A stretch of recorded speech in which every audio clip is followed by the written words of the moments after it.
సకల జనుల సమ్మెపై ప్రభుత్వంతో చర్చలకు వెళ్లాలని ఉద్యోగ సంఘాల జేఏసీ నిశ్చయించింది. దీనికి సంబంధించినటువంటి పూర్తి డీటెయిల్స్ అందించడానికి మా ప్రతినిధి రాజు ప్రస్తుతం లైవ్ లో అందుబాటులో ఉన్నారు. రాజు, చెప్పండి, ప్రభుత్వం తరఫున ఎవరు ఈ చర్చలో పాల్గొనబోతున్నారు? అదేవిధంగా ఉద్యోగ సంఘాల జేఏసీ తరఫున ఎన్ని సంఘాలు ఈ సమావేశంలో భేటీ కాబోతున్నాయి?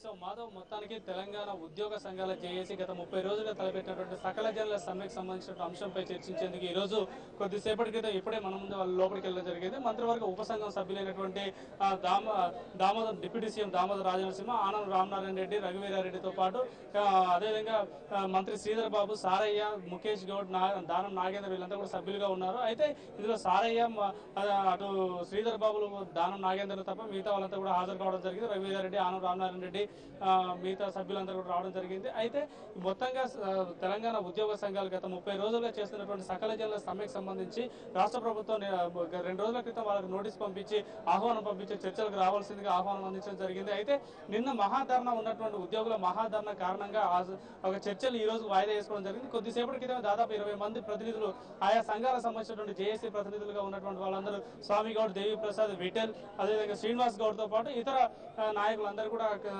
చర్చలో వెళ్ళడం జరిగింది కొద్దిసేపటి క్రితమే.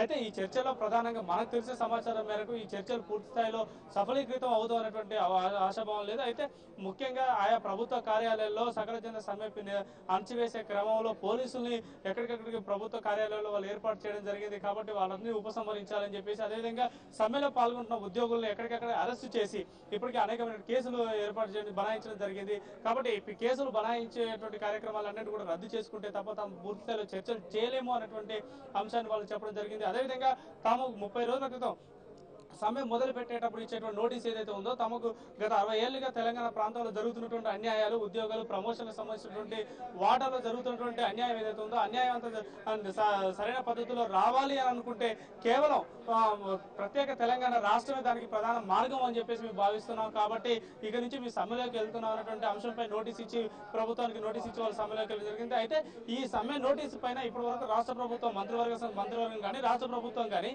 ఏ రకమైనటువంటి అంశాలను చర్చించింది, ఏ రకమైన ప్రయత్నం చేసింది అనేటువంటి అంశాలని ఈ యొక్క చర్చలో, ఈ సమావేశంలో చర్చించే అవకాశం ఉంది.